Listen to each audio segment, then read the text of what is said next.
at a more comprehensive look at the security failures on January 6th, which of course included mistakes at the top of the Capitol Police, mistakes of leadership within this building, and then mistakes on the side of the Defense Department and other agencies. And so we are greatly appreciative of what Mr. Michael Bolton, the Inspector General for the Capitol Police, has done. I want to thank you for being here, Inspector Bolton. Welcome your wife, who's also with us today. We will try not to ask her questions if you can't answer them.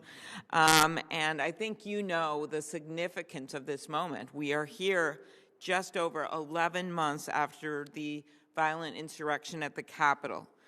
Why? Because this committee has responsibility of oversight of the police. As we approach this year's end, we will hear more today about the measures that have already been taken to improve the Capitol Police Department's preparedness and operations, as well as the work that still needs to be done. You, Inspector General, put together a comprehensive list. I remember Senator Blunt and I reviewing it as we prepared our own recommendations. Comprehensive list of over 100 recommendations. We consolidated some of those, came up with some of our own that, as I noted, were outside of the police department as well.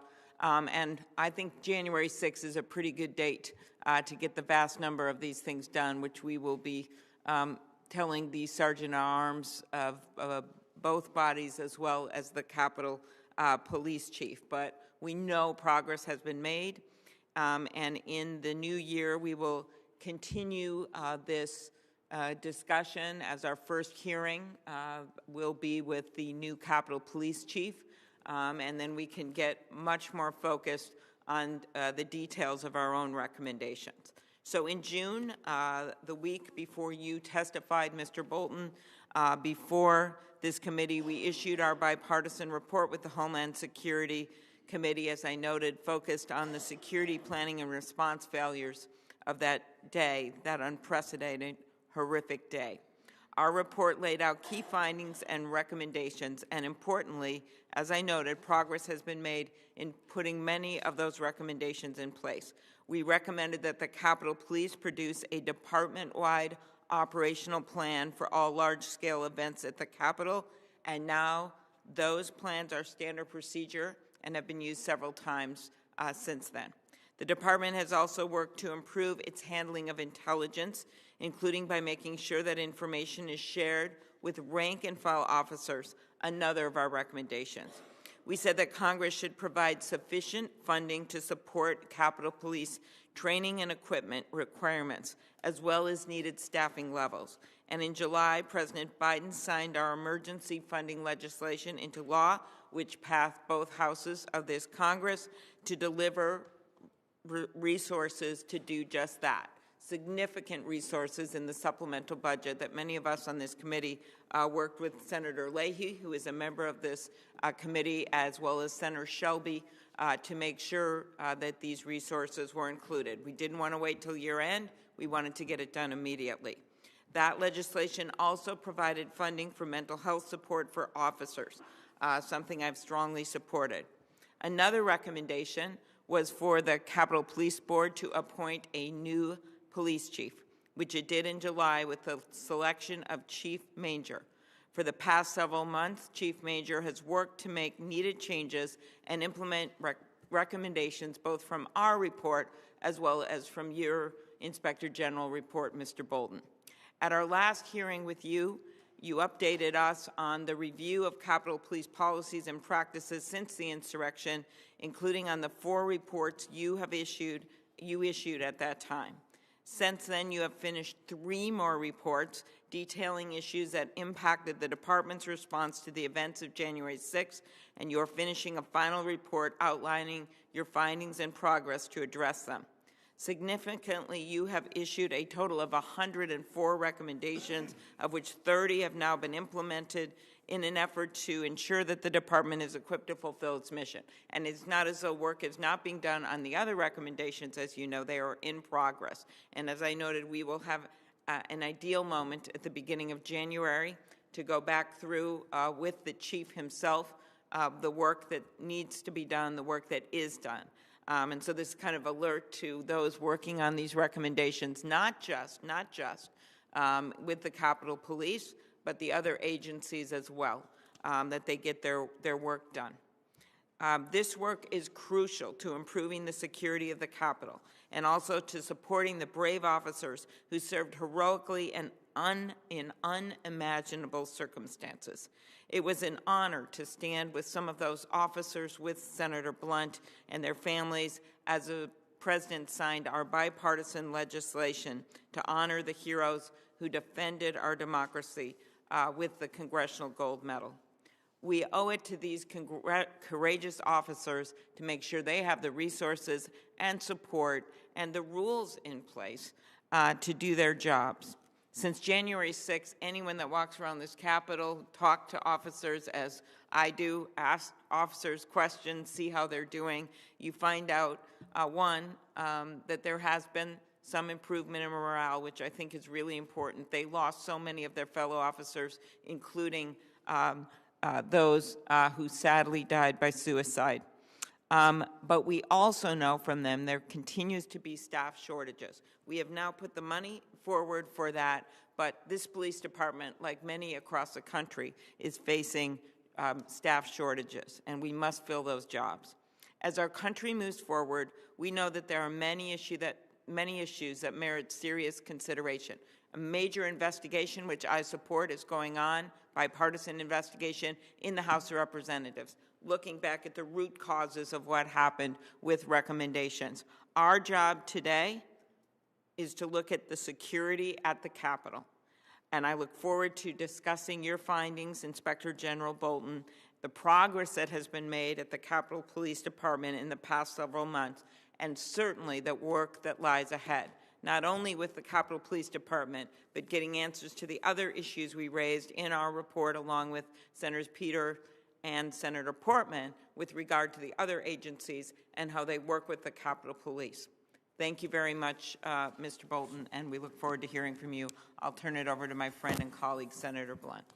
Well, thank you, Senator Klobuchar, and again, and thank you also for your focus on these issues. I think the fact that we quickly began to look into what had happened and to try to come up with our own recommendations, and as I think you also pointed out, we referenced the IG's recommendations at the time, and I know there are new recommendations we're going to hear about today. This is the fourth hearing that this committee's had regarding the January 6th attack on the Capitol, and the second time we've had a chance to have the U.S. Capitol Police Inspector General come and be here with us today. I appreciate the opportunity to talk to him as he concludes what is his 11-month investigation. It began also immediately. There were recommendations made immediately and others to be made today. Glad to have Mr. Bolton's wife, Bridget, here with us today, and I'll share Senator Klobuchar's view that we will not ask her any questions that you aren't able to answer, but I know she's proud of your work, and I know the amount of work you've had to put in to cover this territory, to come up with all the recommendations you have over the last 11 months has meant that your family has had to be an important and patient part of that, and we're grateful to Bridget for what she's done to support this work as well. The impact on the department has been clear, though I think we're still trying to be sure we fully understand the impact today. You know, the detailed 104 recommendations from your office made with the help of the department's Operational Readiness Committee has made a difference already. As I've said before, what you do and what we've talked about and what your report makes clear and what Senator Klobuchar just mentioned, you know, the frontline officers were the true heroes that day. They defended the Capitol bravely and without hesitation, particularly those officers at that door on the west side of the Capitol, secured that door for a significant period of time never even getting the information that there were already people who had breached the building in other ways. My colleagues and I remain incredibly grateful for the dedication of the Capitol Police and what they do to not just protect the Congress, but protect everyone who works here and everyone who visits here, and it's incredibly important. I'd like to highlight two divisions that were subjects of your most recent flash report. They, according to your report, and something that we all, I think, had no surprise in, you described their performance as exceptional and excellent. The Dignitary Protection Division and the Hazard Incident Response Division. First, the Dignitary Protection Unit Division successfully evacuated and relocated all of the congressional protectees on January the 6th, even without having the critical intelligence that they would have needed in advance to know the kinds of things that might happen that day. Second, the Hazardous Incident Response Division disposed of multiple hazardous devices found on or near the Capitol campus. Later that day, those teams conducted sweeps of the Capitol grounds and buildings, which really allowed us to get back to the important work of the joint session. You know, that division could have created all kinds of sense. Well, we need to have more time, we're worn out, we're exhausted. Nobody did that, and that allowed us to get back in the Capitol. I think Senator Klobuchar and Senator Warner and others here were back in the Capitol by 8 o'clock or so, and when we left the Capitol at 3:30 that morning, Senator Klobuchar, we were able to do that knowing that that building had been secured by the Capitol Police, who also understood, I think, the importance of the work we do here. It would have been an easy moment to say, well, let's come back tomorrow, or we need another 48 hours, but the Capitol Police, and particularly the unit that had to do the sweep of the Capitol, also shared and understood the importance of the work we do here. Any comments or questions I have today regarding any deficiencies of the Capitol Police are certainly not meant to disparage or reflect on the rank and file or diminish their actions on the 6th. And frankly, our questions, I think, and certainly mine, are likely to continue to be about the leadership failures that day. I think the committee should hear, and I'm glad that the chairwoman has decided we will hear in January from Chief Manger. There's no better time to find out what the Capitol Police have done in what will then have been the past 12 months to be sure that this kind of thing can't happen again. And if it does happen again, we would be much better prepared for it in ways that would ensure, frankly, that the kind of events that happened that day would not be successfully repeated or even attempted. It's important that we understand limitations that have prevented the Capitol Police from fully implementing the recommendations that you made and our committee has made, but there better be limits that make sense whenever we have a chance to talk to the chief about those limits in this committee in January. Chairwoman and I drafted legislation that would provide the police chief with unilateral authority to request emergency assistance from the National Guard. Even this week, Senator Klobuchar, we're reading stories about some of the testimony that we took in 8 months ago, and finding out that that testimony is still as highly dubious as it appeared to be the day we took that testimony. We've worked with our colleagues with the supplemental bill to provide the department with additional necessary funding for salaries. Many officers were reaching their salary cap, and obviously with the officers leaving, the officers that remain were asked to do more and more. We've also looked at overtime pay, at trauma support, riot control equipment for all officers, and specialized training for those officers that need to be part of specialized units. I think we're going to work together to see that the officers are better trained, better equipped, and better prepared We owe that to the frontline officers and their families. They do everything they can every day to protect the members of Congress, the congressional officers, employees, and visitors to the Capitol on a daily basis, and we are grateful for that and glad you're here today. Well, thank you very much, Senator Blunt. And when I think of that day, I think of the two of us, as you noted, at 3:30 in the morning, walking across those hallways, those corridors with broken glass on every side, with those two young women with the mahogany box with the last of the electoral ballots. And I think that is forever seared in our memories. And so much of this is not just getting to the root causes, which is critical, what's happening in the House, but it's making sure it never happens again. And that is going to be about both the improvements we have made and will make with the Capitol Police and the agencies that are affiliated with them, and making sure that there's better coordination and intelligence sharing and the like. I also want to note we've been joined by Senator Warner on this committee, who's on this committee, and also is the chair of the Intelligence Committee, so this will be helpful to have him here, as well as Senator King and Senator Padilla and Senator Capito. We thank them for being with us today. I will now introduce our witness, Mr. Michael Bolton, the Inspector General for the United States Capitol Police. Mr. Bolton has served in the Capitol Police Office of the Inspector General for 15 years. He was appointed as Inspector General in January 2019.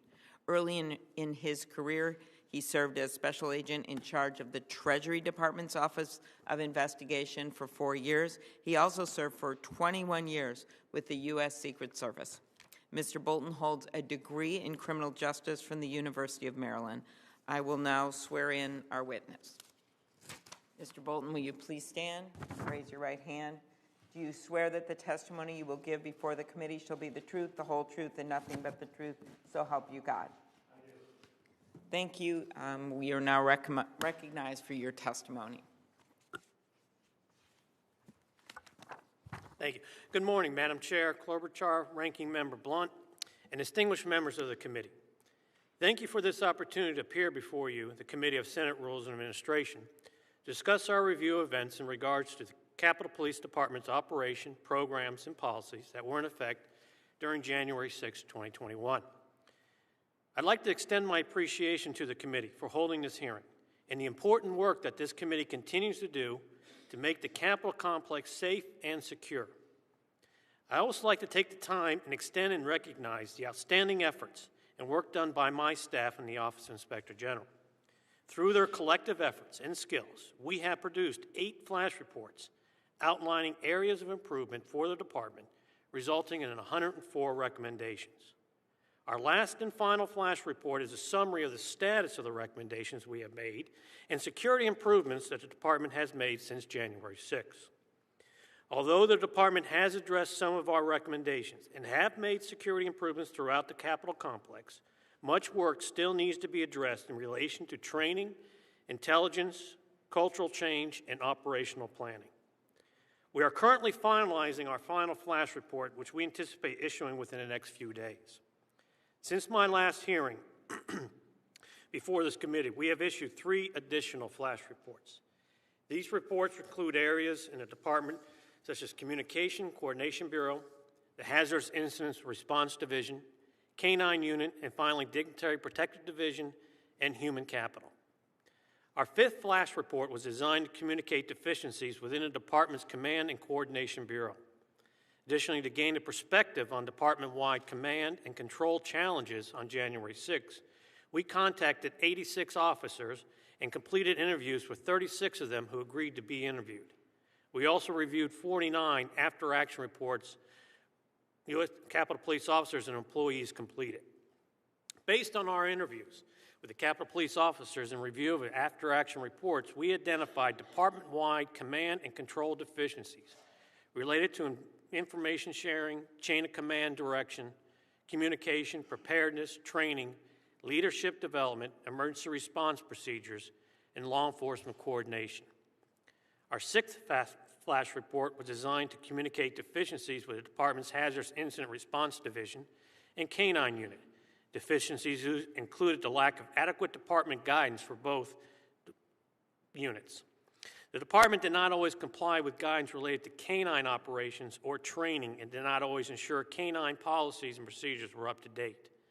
A lack of canine-related training or operational experience required for officials and formal guidance for emergency procedures, as well as inadequate hazardous device response guidance, could have hampered the efficiency of the canine unit on January 6th.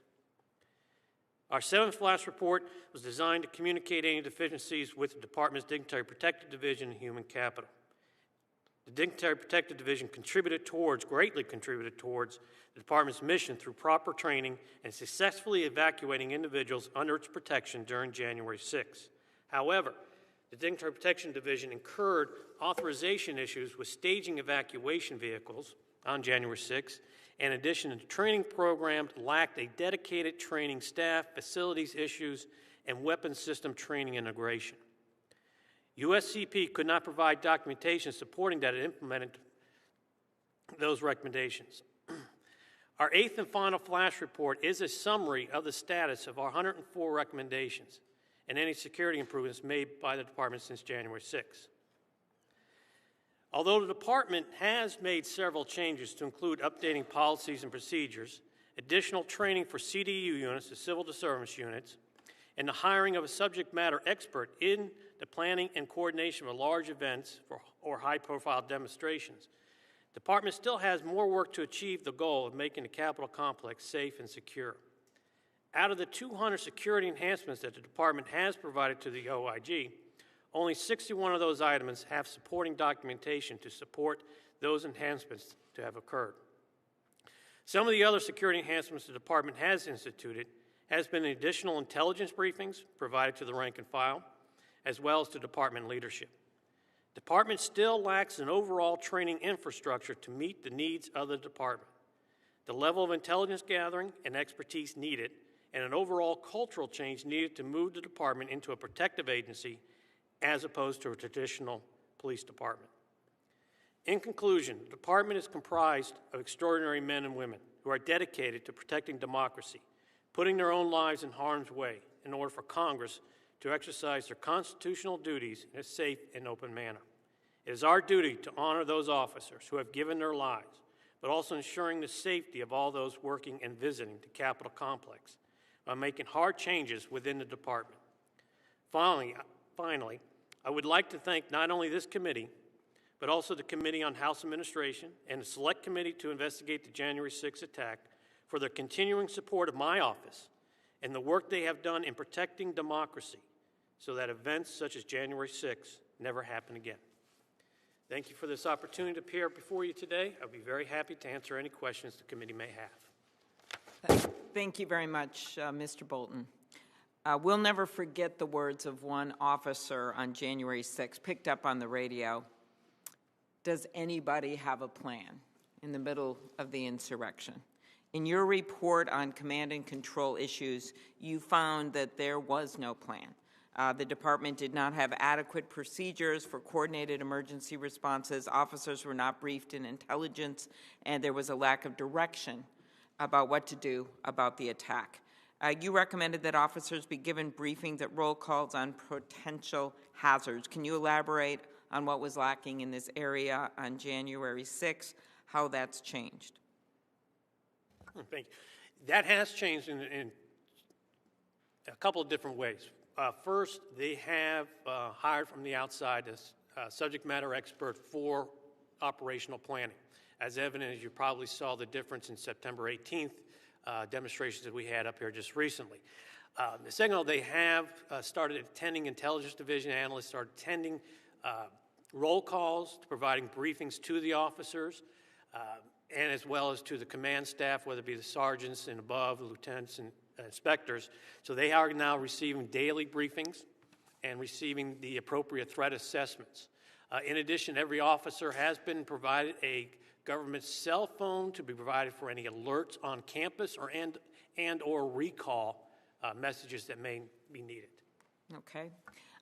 You mentioned this in your testimony, that the department established comprehensive lockdown procedures for the Capitol complex to account for various potential hazards.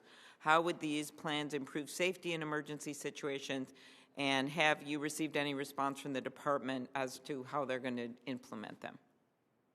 They are in the process of implementing, they're updating their policies and procedures. In addition to that, they have started conducting training, making sure that not only do the officers on post, but also as well as the officials around have knowledge of the lockdown procedures.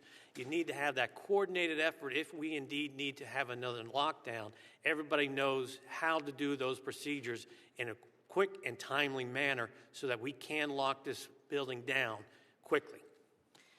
The emergency supplemental funding legislation signed into law in July included significant new funding for the officers' access to equipment. We noted the need for funding for equipment in our joint report after finding that 75% of the officers, 900 of 1,200 on duty that day, were forced to defend the Capitol in their regular uniforms.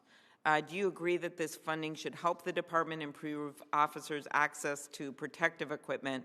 What steps have been taken to address this issue? The department has just recently purchased new equipment to include either replacement of those shields that we had talked about in the previous flash reports where they weren't properly stored. They are now storing them properly. They have the additional munitions now up to date. So now they have improved, and not only that, they have also conducted joint training for the CDU units, the civil disturbance units. So they are conducting the joint training and getting the equipment needed. In our last hearing, you noted in response to questions that the department was suffering from low morale. Do you still see that as a major challenge facing the department? And do you have any comments on the department's effort to recruit new officers? Obviously, all the overtime, the repeated day after day after day of working would take a toll on anyone. And this is, of course, coming after having been through that insurrection, not properly trained, not properly equipped, not properly led. And that's what we're dealing with here, and we know what a problem it's been.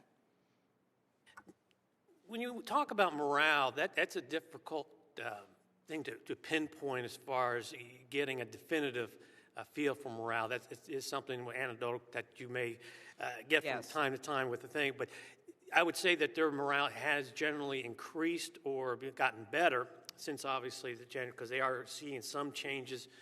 The officers of the rank and file are starting to see that things are starting to turn around a little bit. The department is actively recruiting those. They have been filling the classes down to FLETC. In fact, they just had one just recently, just before Thanksgiving, that they sent down to the Federal Law Enforcement Training Center. So they are starting to see some improvement, but I think the officers are in that wait-and-see mode. They want to see what else are we going to do, and they do recognize it does take time, but also they are watching leadership and watching the community at large. How are we going to move forward? Well, as you know, there's been a massive change in leadership, both at the sergeant-at-arms levels for both the House and the Senate, as well as a new police chief. Do you think that the selection of a permanent chief has impacted the department's ability to make needed changes? What issues, when this committee has the chief before us at the beginning of next year, what things should we be pushing for, in your opinion, and what maybe keeps you up at night that hasn't gotten done yet? Besides having two kids, a lot of key things keep me up at night.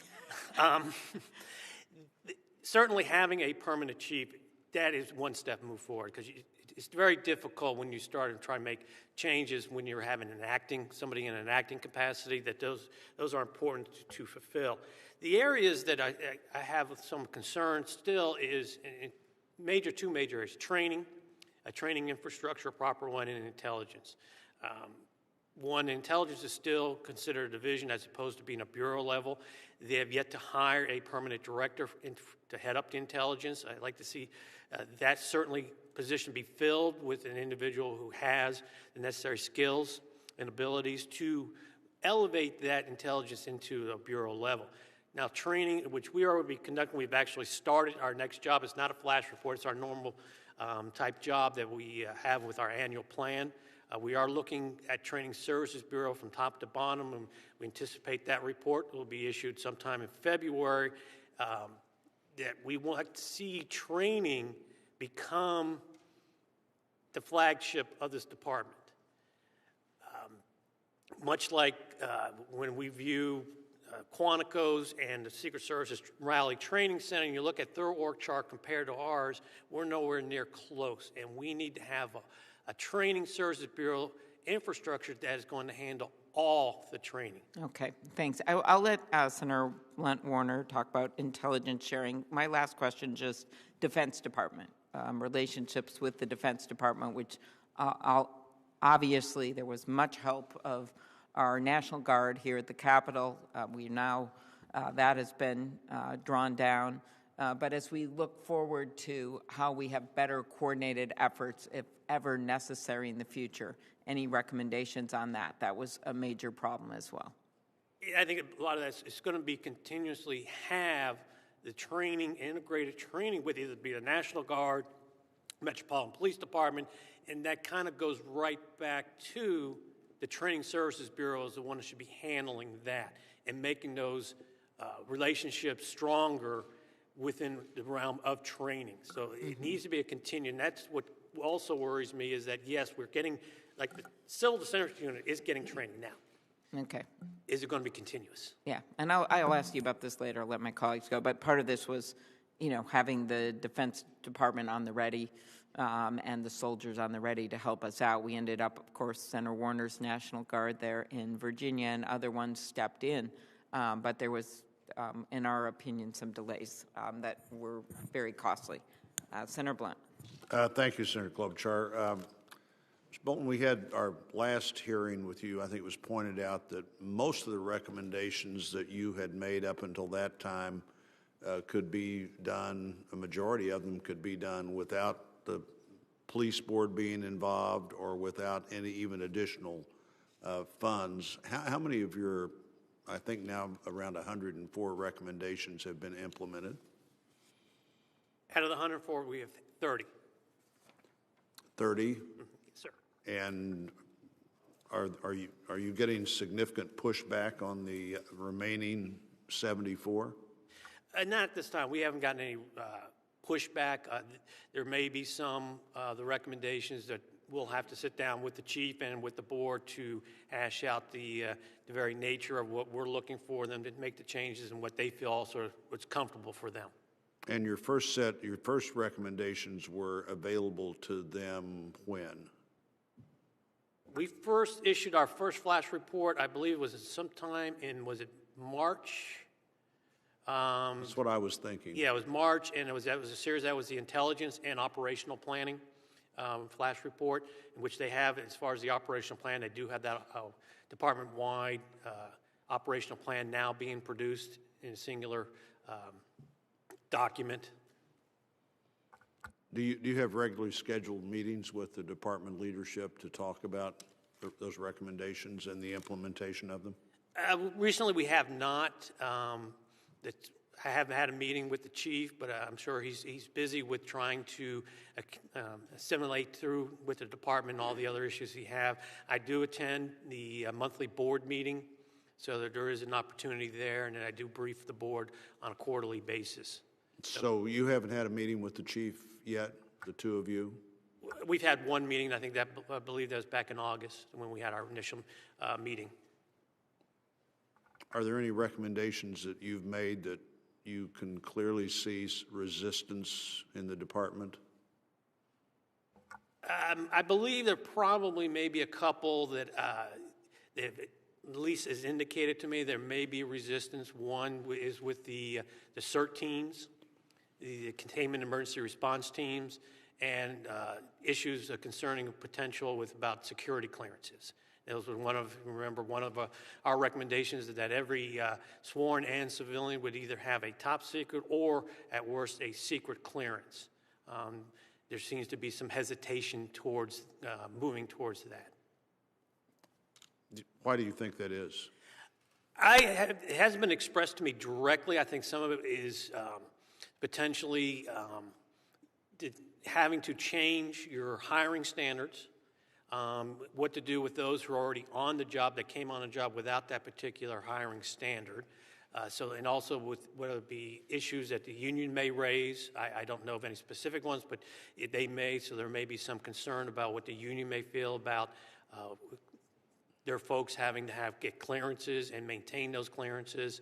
And there's always the fear that once you expend that additional funds, which it is going to be additional funding to get the clearances that you'll have to pay for those, that your individuals may end up leaving to another federal agency with that clearance, because that is a sought-after tool within the rest of the federal government, that if you already have a clearance, then it makes it much easier to move to another federal agency. How many officers have left the department since January the 6th? I don't have the exact numbers as far as those, but I believe it's around 200 or so. How many, are there jobs where we're having sworn officers that have the sworn level of training do jobs that somebody else could do? Have we got the right match of training and jobs that are being done in the Capitol complex by officers? If you're talking about the what's being proposed right now, where you may have some contract, think of it as the court security officers that you see at the U.S. Marshals, those gals and guys in the blue blazers and pants doing basically the mag checkpoints there. Yes. And providing the something similar. I know that right now is in discussion with the board and the department on bringing over some maybe potentially contracted folks to augment the officers, to allow them to be able to get their days off, cut down a little bit on the overtime, and also to provide that the officers would be able to get their much needed training. So I know those things are in a discussion right now between the board and the department, and I imagine some of it with the committees as well. So with 200 officers or so retiring or leaving the force this year, what percentage of vacant jobs are there in the Capitol Police? I would say it would probably be that number. I think that's what they're down. I think they're authorized with 1,800 or so, and they're in the area right now either 1,600 or 1,500. I'm not exactly sure of the numbers that they have, but they are down significantly of officers, and they need to be able to bring at least folks on that can augment that, because think, even if you hire somebody today, you're talking over a year before you get them on post. By the time they get done with FLETC, Federal Law Enforcement Training Center, and then even over Cheltenham, by the time you get all that training done, get them through their on-the-job training when they're with another officer learning about the actual post and everything, you're talking almost a year before they're operational. So what they're thinking and proposing now is to be able to get immediate help to augment those officers and identify posts that may not require strictly, you still provide some training, but it's not the same extensive training that you're giving somebody who's coming on a job for law enforcement. So my last question for this round would be, one of the things we did in the supplemental funding was waive the maximum limits that officers could be paid during a year. Are we going to face that again this year with that big a shortage of from the full force? Are we going to face that same situation again where we, one, have more overtime than the officers or their families want them to have, and two, get officers at a point before September the 30th, the end of the fiscal year, that they have already reached their maximum income potential? I would anticipate that you'll probably find yourselves in the same position through the remainder of this fiscal year and potentially into fiscal year 2023. It will take a while to get folks on board.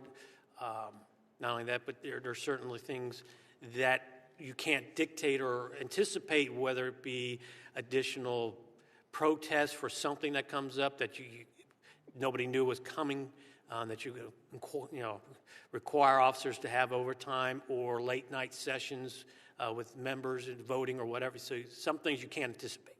Well, if you never get more than 90% of the jobs filled in this organization, either we have more jobs there than we need, which we know that's not the case, or you're going to have people working harder and longer hours than you want them to work, and we need to begin to think about that. That may be the thing that argues the most for looking for whatever jobs are there that don't take the same training, skills, or arms that that you need in other locations. So thank you for that. Thank you, Chairman. Thank you very, very much, Senator Blunt. Next up, Senator Warner. Well, thank you, Madam Chair. Let me just say at the outset, as somebody who hasn't always been a great attendee at the Rules Committee, I very much appreciate the way that you and the ranking member have led this committee on this subject.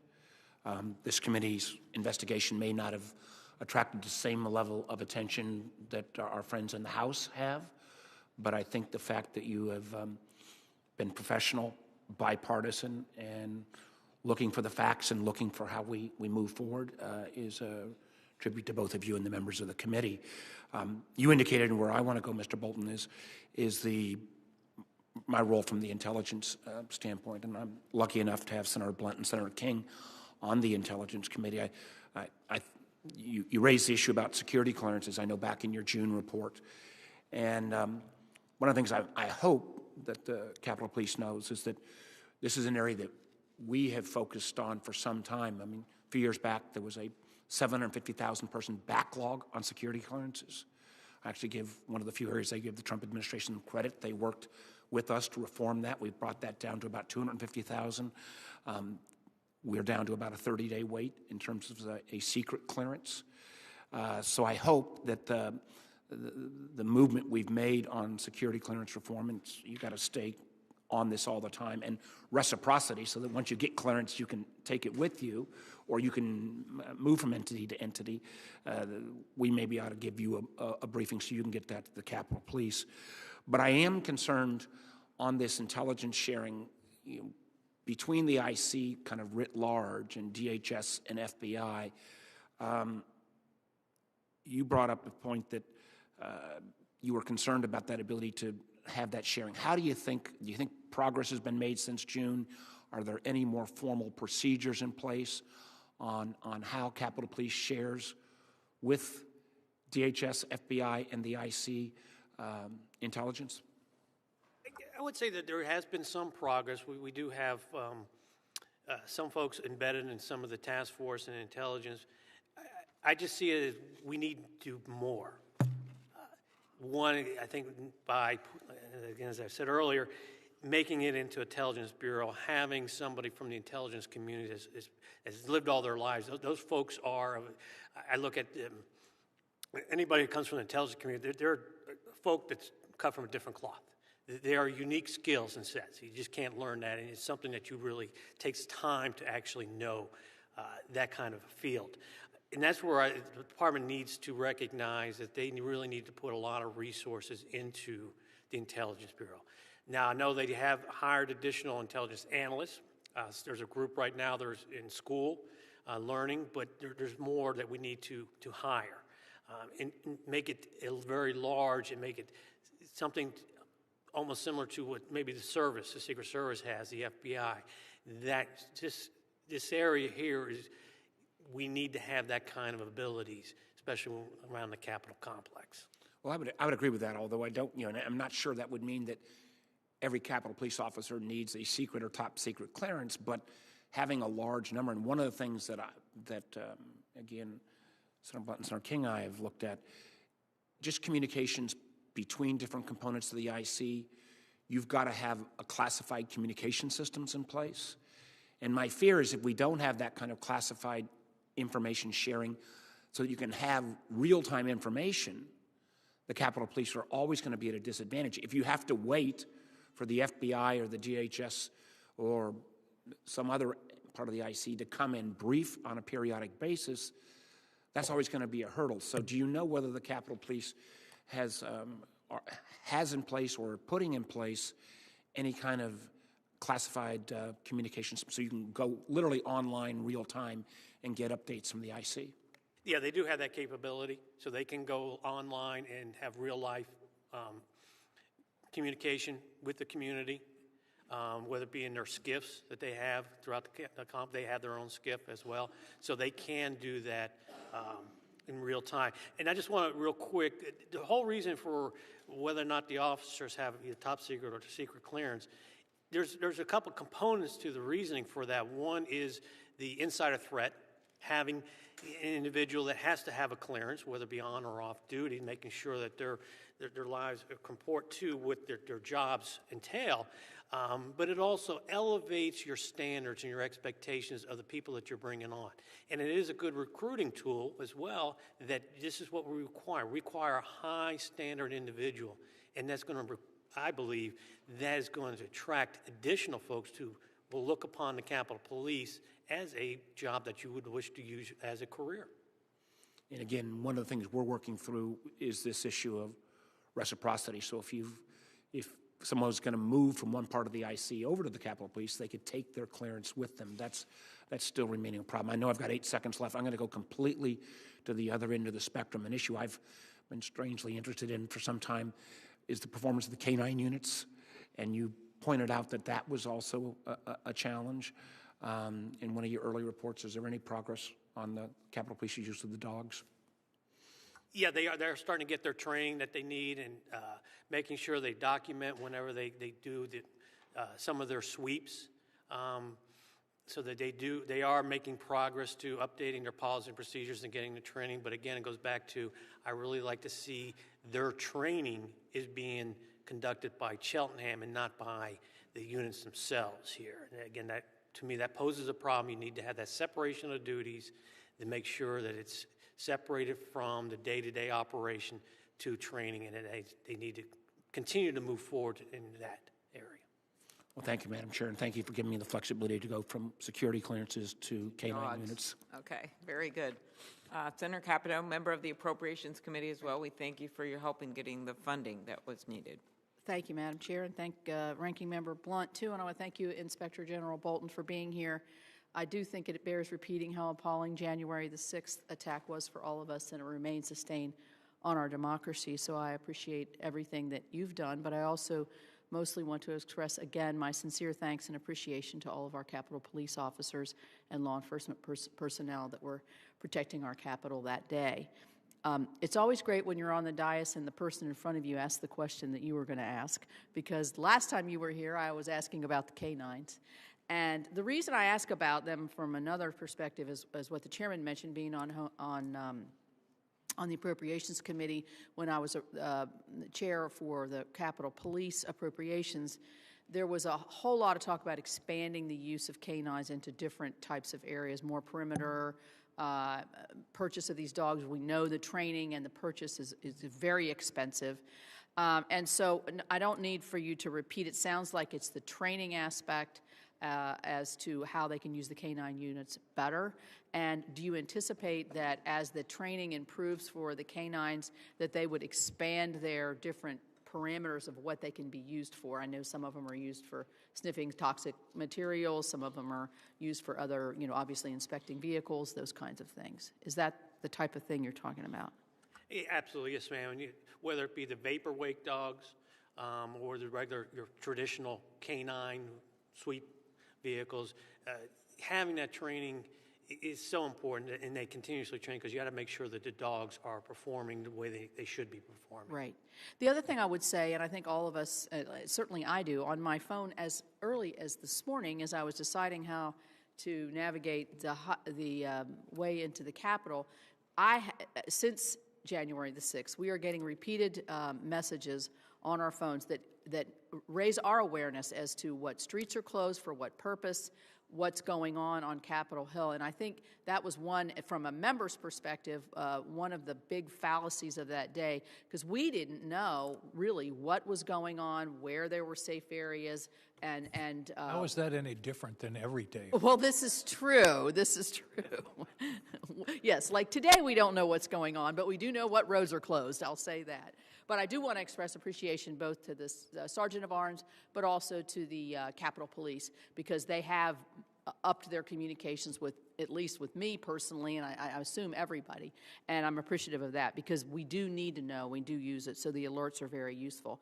One of the one of the aspects that I picked up in one of your reports is that there was no continuous radio contact between the officers. They were having trouble coordinating, communicating with one another. Has that been improved? It seems to me that would be something that would be, I don't want to say anything's easy, but easier to improve than maybe some of the long-term training aspects of this. That's a hard one to, in a sense, as far as the communication, because we haven't had something similar to that. But I think certainly what I would say was improvement is by issuing all the officers with department cell phones, so they can receive those very alerts that you just had mentioned with street closures, to give them that situational awareness in real time, because there is difficult when you do have an incident. People end up overusing the radio, and your communications ends up breaking down. Right. But I think the long-term answer to that is through additional training and being able to, once things get a little bit more settled down, to have either tabletop exercises, having areas to instruct officers how to do radio discipline. Well, it seems to be training is the aspect that's come very forward in all of your recommendations. And I'm wondering if there has been, or are there plans to be like a full-out drill of these trainings, of the drill of a like incident, so that you can, deploy these training, in real life. You're not just sitting in a classroom or looking at something on a computer. To your knowledge, has there been a full-out drill, an evacuation drill? I question the evacuation standards that were used to actually remove us from the chamber. So those are questions that I'm wondering, have we actually drilled this training? What I've seen is they have to continue to do at least the evacuation training, but not the overall, what you're thinking about. They'll do it in the bits and pieces, or the child care center, where we're evacuating that Fairchild building, or some of these individual buildings, and we'll just do it as opposed to a whole encompassing, like, a situation where you had to evacuate the entire Capitol complex, which is very difficult to do. Let's make no mistake about that, because especially if Congress is in session, that's not going to happen. We're not going to do a training exercise if anyone's in session, so it had to be something where during a break. Well, in my view, the fact that it's very difficult to do speaks to the need to do it. Yes, I would agree when we're in session that would cause additional problems, but I do think that, and the reason I've got this top of mind is the horrifying shooting in the school that occurred in Michigan last week. If you read some of the reports from the students and the teachers as to what they did, they had drilled as to what to do if there was an active shooter in their school, and they barricaded themselves into the classrooms. They had practiced this, and I think, honestly, it saved lives. So it kind of reinforced to me how important actually physically drilling really difficult situations in the whole would save lives in the end. So thank you very much for all your work. Thank you. Thank you very much, Senator Capito. Senator King, member of the Intelligence Committee as well. Thank you. First, I have to observe how profoundly sad it is that we're here even talking about this. And January 6th was one of the saddest days in our country, that our magnificent Capitol is not open to the public, and we had an attack on the heart of our democracy. It just casts a pall over this whole discussion. Second point, part of, as I recall, the 9/11 Commission, one of their conclusions was that there was a failure of imagination. Security people had not thought about what could happen, the use of an airplane as a bomb.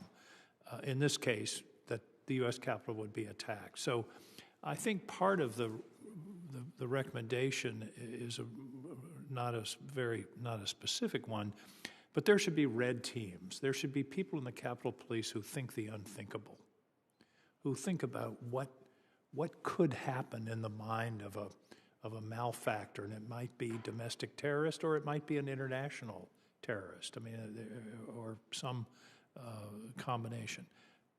So I hope that that's something that you can recommend. Again, it's not as specific as saying, okay, let's fix the Canine Corps or those things, but there should be a conscious and deliberate policy of trying to think the unthinkable and therefore be ready for it. Specific question, and I admit I haven't read all your reports in detail. I commend you for the work that you've done. I've been surprised there hasn't been more discussion of physical security. It's pretty easy to secure a building these days. Why do we have windows that can be broken on the first floor of the Capitol? Why don't we have an automated system that when a button is pushed, metal doors shut on all the entrances? Is that part of your analysis? Not specifically, because those type of issues really almost fall under the architect of the Capitol. Any physical structure. Yeah, but we're talking, here's another silo, Madam Chair. I mean, come on. Exactly. But yeah, that would be outside of my authority to look at those kind of issues. Now, I know General Henry and his task force did look at and did make several recommendations on the physical security or the structural security, but those really fall in the realm of the architect, and that does not quite fit into my jurisdiction. I hope, Madam Chair, that that's something we can look into, because that, you know, if all the doors and windows had been sealed, we wouldn't have had a lot of the problem that we had. And there are ways. There's Lexan you can put in the windows that's virtually bulletproof, unbreakable. So I think that should be part of our analysis. Finally, with regard to intelligence, I leaned over to Senator Warner and said, is the total intelligence budget of the United States government classified? And neither of us are sure, so I'm not going to cite the number. But we spend tens of billions of dollars every year on intelligence. It bothers me that we're creating another intelligence bureau. I think there should be someone in the Capitol Police whose job it is to look out for the intelligence, but we don't need to start another intelligence examination. We've got the FBI, we've got the Department of Homeland Security, we've got enormous intelligence assets throughout the federal government. So I would hope that what we can talk about is the receipt of intelligence information, but not necessarily the creation of a new intelligence division. I mean, that's the problem in this case. For example, apparently there were indications that in the FBI system that there was danger that day, but it didn't get to the right level in the FBI, and it never got over to the Capitol Police. To me, it's a coordination issue rather than a collection of intelligence issues. Do you see what I mean? Yes, sir, I do. This is not something that we are proponents that we would be actually going out and gathering the intelligence. We'd still be users of the intelligence. We're just elevating the ability to receive that intelligence and then be able to process it and get it to the rank and file and to the committee or committees or members of Congress. So we're not advocating that we actually become where we're out there actually gathering the intelligence. No, we're still users of it, but we have more ability where we have folks there. For instance, real quick, when our counter-surveillance units are out there and they receive information just by whatever they overhear or see, that we need to have basically an intelligence desk where them to report to our folks, right, who can immediately then push it out to the rank and file so they get that information, what our folks are there. So they're not so much as just what they see and hear. So there's no active where they're searching or... But I think, again, this is pressing beyond your jurisdiction, but there should be very vigorous discussions with the overall intelligence community, the Director of National Intelligence, to be sure the Capitol Police are part of their dispersal, their distribution of information. Again, the tragedy is to have intelligence, but it doesn't get to the people that need it. That may not be a failure of the Capitol Police. It may be a failure of some other agency, intelligence agency within the federal government. It's a question of coordination, and that we need our intelligence gathering agencies, which are very good, to be sure that that information is being shared with the appropriate entities, one of which is the Capitol Police. The best intelligence of the world is no good if the people that need it don't have it. So I appreciate your report. Thank you very much for your really diligent and excellent work on this. Thank you, Madam Chair. Thank you very much, Senator King. And then on with us remotely is Senator Ossoff. Thank you, Madam Chair, and thank you, Mr. Bolton, for your testimony today. When we spoke in June during your prior appearance before this committee, I asked you a simple but important question. which is which individual is ultimately responsible for the security of the United States Capitol complex. Who's in charge? Who has ultimate accountability? And that was not a question that you at that hearing, nor your colleagues who testified before the committee in February were able to answer with specificity. And you acknowledged, Mr. Bolton, during that discussion at your last appearance, that that was a problem, that the lack of a single individual who's accountable for and has responsibility for the security of the U.S. Capitol is a major management problem and a security risk. That's my assessment. Is that your assessment? And let me ask you the question again now that there's been time to regroup, consider reforms, consider recommendations from this committee. Who is ultimately responsible for the security of the United States Capitol? Once again, you ask a difficult question. That is, if you look at it strictly from an operational, let's say an operational side, that would be the chief of police. But because the chief also has to coordinate, and you have the House and the Senate and the architect of the Capitol Police Board, that kind of muddies the water in a sense of ultimate responsibility. But if you had to pick the ultimate responsibility, it would fall under the chief of police for security. But that still, again, poses an issue because you still have the board. And it's not, I'm not trying to say that the board doesn't have its roles and responsibilities. Certainly they do. That's not the question here. The question is, who do you look for to having that responsibility for Capitol security? Obviously, if you have an issue or you have a question or a member of your staff does, they're going to go pick up the phone and probably call one or two people, either the chief or on this side, for the Senate side, you're going to be calling the Senate Sergeant of Arms. So again, that does pose a potential problem that exists. Mr. Bolton, we've engaged extensively with you this year and with your colleagues because there was an egregious security failure which threatened the peaceful transfer of power as required by the Constitution between presidential administrations. I don't need to remind you, but I remind all who are tuned in that that failure resulted in the sacking of the United States Senate, the invasion of the Senate floor, a suspension of constitutionally vital processes. Here we are now, nearly a year later, and the answer to the question, who's in charge, which we've identified repeatedly as being a crucial driver of both the failure to respond promptly to the contingency on January 6th, and also the lack of effective management and sharing of intelligence in the weeks beforehand. No one is in charge. Does that need to change, and how would you change it if you could simply impose a different set of policies and a different org chart?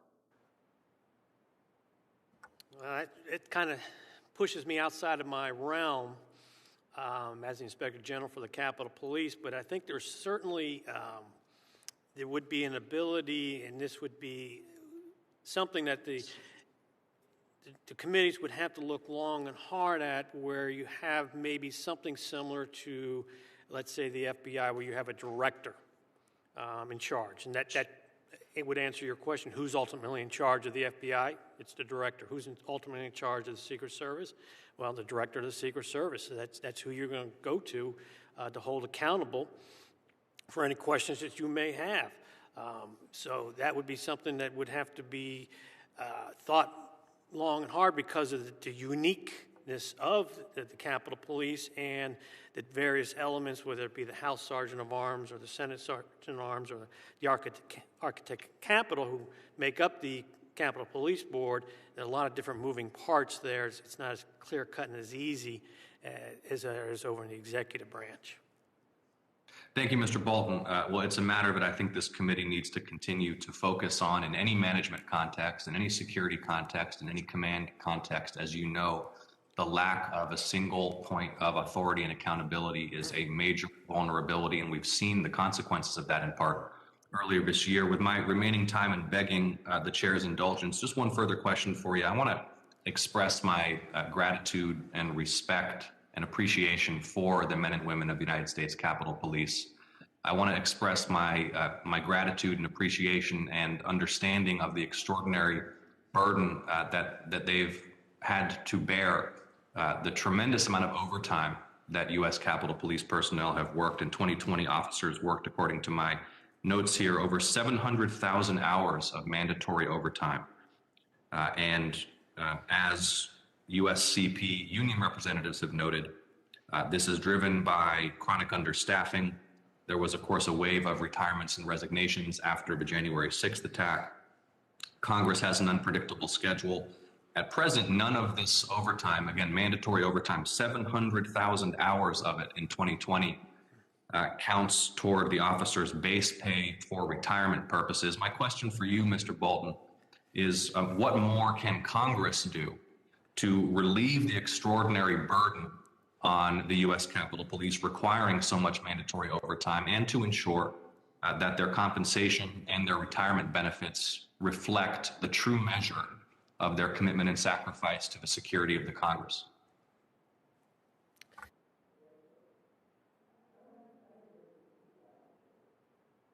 I can't hear you, Mr. Bolton. Can you hear me now, sir? Yes, I can. Okay. I've been here since 2006 with the Capitol Police Inspector General's office. I have yet to see where any committees or Congress as a whole, or even the board, be an impediment to the Capitol Police in getting the necessary resources and funding required to complete their job. Some of this is a result of the circumstances beyond even either the committee's control or even the Capitol Police's control,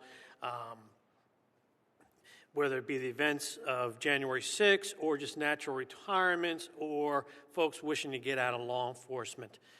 There are many different factors, and I don't want to leave any kind of, I would not leave any kind of impression or that at any time the committees and or the board were an impediment to the Capitol Police in receiving, like I said, funding and or resources. Basically, from my position, it is incumbent upon the Capitol Police to present to the committees and to the board their needs and to be looking forward-looking into potential what they will need, whether it be retirements coming up, need additional classes, or utilizing different aspects in order to bring folks on quicker, whether it may be rehired annuitants, those Capitol Police officers who are coming up on the retirement, as opposed to them going to, let's say, over to the Marshal Service to conduct their court security officers. We keep them here. We just may end up changing into, instead of a uniform, they're wearing a blue blazer.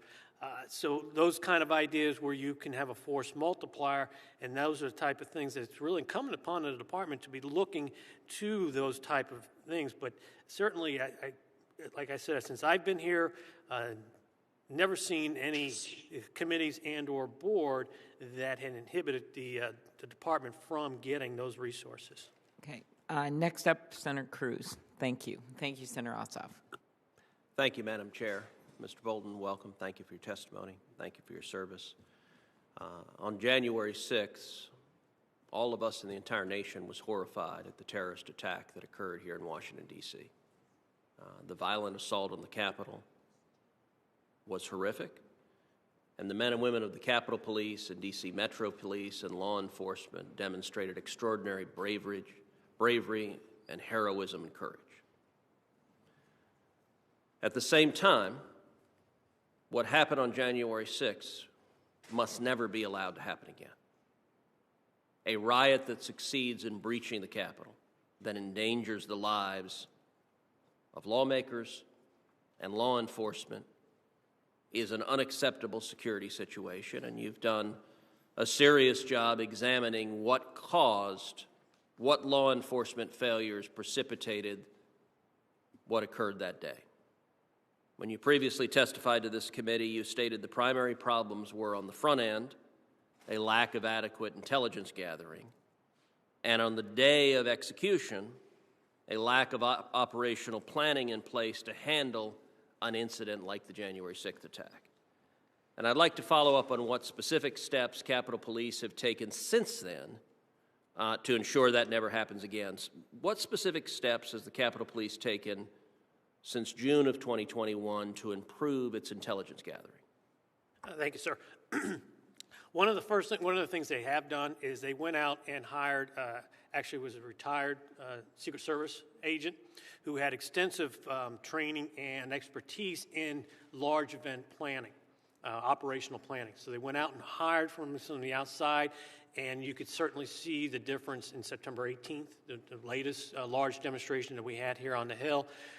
By bringing that expertise in there and coordinating the gathering to have an operational plan has greatly enhanced the department's ability to respond and react to potentially large demonstrations. The department has increased the number of intelligence analysts. They still have a ways to go, I would say, but they have increased the intelligence analysts. And in fact, like I had testified earlier, that they have additional 4 or 5 analysts in training as we speak. So they have made some improvements in providing the intelligence briefings to the rank and file officers, to the other, beyond the executive team, as I would call them, but your inspectors and your captains, your line folks that are actually going to have to react to a situation. So those folks are getting the briefings now. They're getting the intelligence materials and assessments in a timely manner so that it's real time. With the department also issuing department or government cell phones, they can get the alerts in real time in case there's a problem with the radio. So now they at least have a backup to get that information, not solely relied on a radio that could potentially get overwhelmed immediately, but you still have that ability with the cell phones. So what additional steps do Capitol Police need to take to improve their intelligence gathering capabilities? I think they still need to, one, first order of business is they need to hire a full-time director. Right now they're in the capacity of an acting director. So they need to fill that position, fill it quickly, and then look to have that individual who has that expertise to look across his folks that he or she has, and one is it to elevate it to a bureau level. I still believe that they need to elevate it from a division to a bureau level, a standalone, full, robust intelligence bureau, hire additional analysts, and look and keep up with the ways intelligence gathering is done, and also to be able to disseminate the information that you receive from the field quickly and timely to the officers. Now, the other major source of the problems on January 6th that you identified was a failure to implement effective operational plans during the attack. What specific steps have the Capitol Police taken to develop and design workable operational plans to deal with a situation like that in the future? One of the things we noted when they came up with that operational plan initially for January 6th, it was so stovepipe, the term, that there were different elements within the Capitol Police who would either do their own plan or didn't have one. So you didn't have a department-wide plan.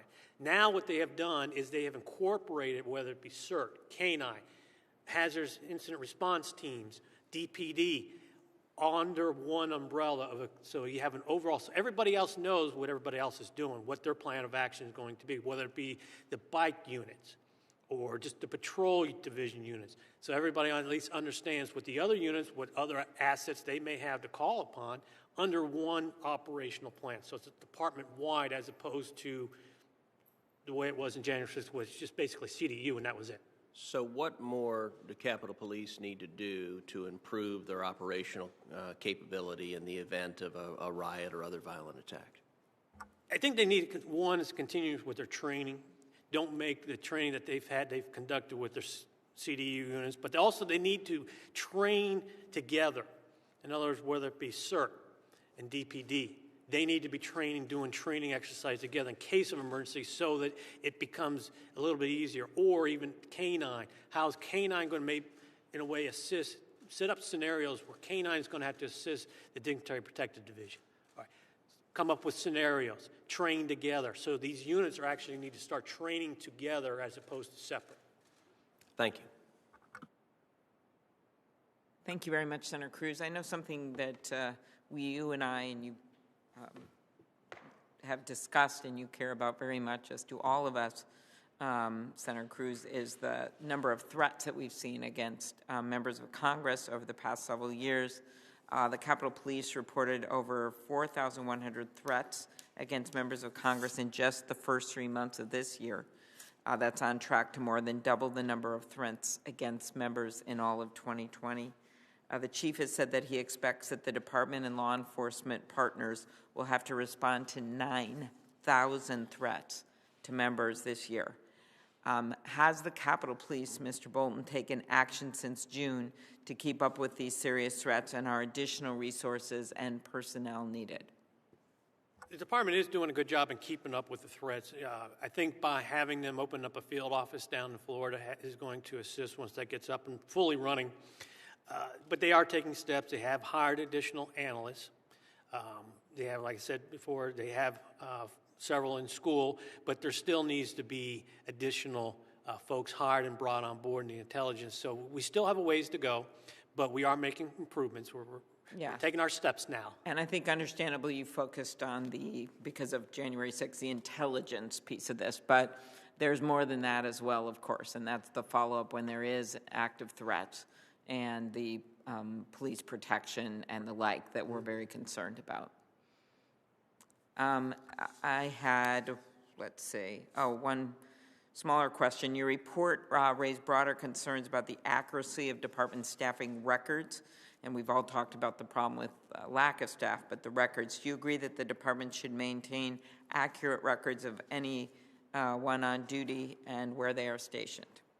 Oh, yes. As we noted in our one of our last flash reports with the manpower issue we dealt with, that the department couldn't provide us records, whether it be recalls or the amount of folks they actually had at that time. So the concept that it was an all hands is dubious at best in a sense. They couldn't provide us with that kind of documentation. And it's also important to note, when it came time for deputizing some outside law enforcement, the department didn't have the proper records to document who was deputizing by whom, which could present an issue if that individual made a federal arrest and there was a local officer. Then the question of their legal authority for making that arrest could come into question if we can't prove that they were actually deputized. Okay. Something to follow up on. In your report on command communications, you recommended that the department implement a policy requiring senior officials to rotate through various posts of the Capitol Police. I just am recalling when I was the DA, I did this a day at a time, but I would see line people at work and basically on the front line, and it gave me a much bigger sense of challenges and the like. So could you elaborate on that? And then I have one last question, Senator Blunt. The department needs to develop a rotational policy. You can't have certain individuals who will spend their entire career in one unit, whether it's 23 years out of their 25 years in CERT, or even DPD.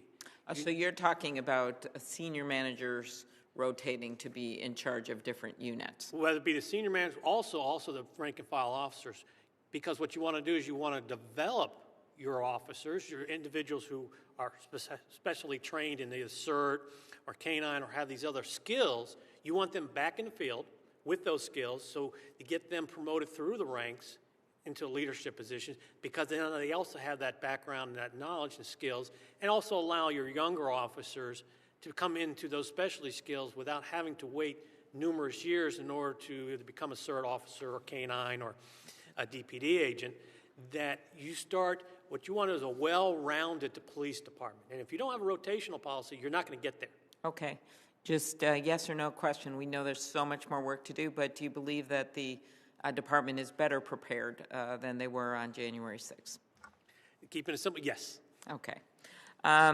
I want to thank you so much, Inspector General. Senator Blunt, you want to say any closing remarks? Or? I've got just one or two questions. I know you just responded to the event planning question that Senator Cruz asked and talked about bringing somebody in who was more prepared for that.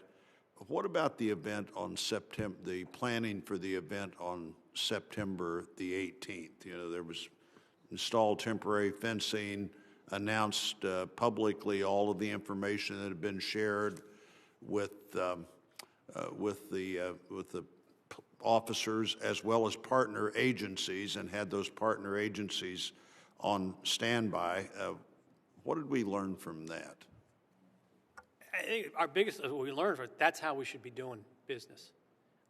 This is the way, the detail, the effort, and not only, I would say effort, but the impact that you have if you are planning correctly, how you have good outcomes. And certainly, you know, September 18th was a good outcome. They were properly prepared. They were ready for any contingency, and that's where we need to continue to be each and every day, and that, whether it be a large event or just regular day-to-day operations, we need to be prepared for any contingency. Of course, there was not much of a contingency to be prepared for there. Do you think that's because of the widely discussed preparations, or was there an intelligence lack of understanding of how many people were going to come to that event? I really don't have any direct-hand knowledge as far as the reasonings why it was so, or wasn't so well attended. There could be various reasons by that, but I think what we need to take from that as an example of how we, you know, the Capitol Police, what we can control, how we should be prepared. And the cost of that event, preparing for that event and paying for that event was? Sure, we haven't conducted any kind of work on that to be able to provide that information to the Well, I think I've read somewhere it was right around $1 million.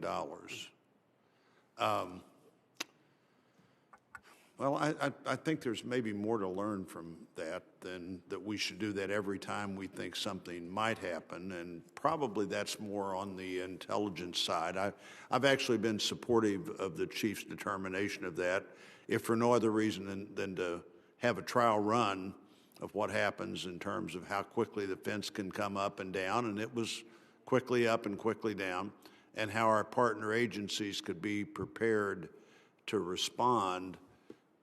Though I'm not of the view that there was ever the level of threat, but there, you know, it could be that the preparations made a big difference in who was going to come. I do think the combination of event planning and solid intelligence would make a difference on how we plan for those events, and I'm sure I'll have some questions for the chief about that. I think that's all I have. I may have some questions for the record, Chairwoman, but I think I'm done for this morning. All right. Well, thank you very much. And I want to thank you. We both thank you, as all the members of this committee, regardless of political party, are very, very thankful for what you've done, Mr. Bolton. You laid out detailed recs. We know there have been progress as a result of those recommendations, but we know there's a lot more work to be done. And that is why we're going to be calling the chief before the committee, following up on the progress. And so everyone involved in this who've been watching today will have a few weeks' notice here. There's always time to get more things done, and we'll go over your recommendations as well as ours that came out of the report. So I want to thank you, Mr. Bolton, and we look forward to whatever you are providing for us next, because it's always done in a professional manner, and you're not afraid to tell the truth, which we need more of every day in these hallways. So the record will remain open for 1 week, and with that, Senator Blunt, you want to add anything? No, Chairman, I don't think there's much to add here. We both expressed our thanks to Inspector General Bolton. I do think the recommendations he has made and his consistent following up to be sure those are done. And I know he's looked also at the recommendations we made in our joint committee report have been significant in helping the department move in the right direction. And like you, I look forward to his continued good work in this area. Thank you, and the hearing's adjourned.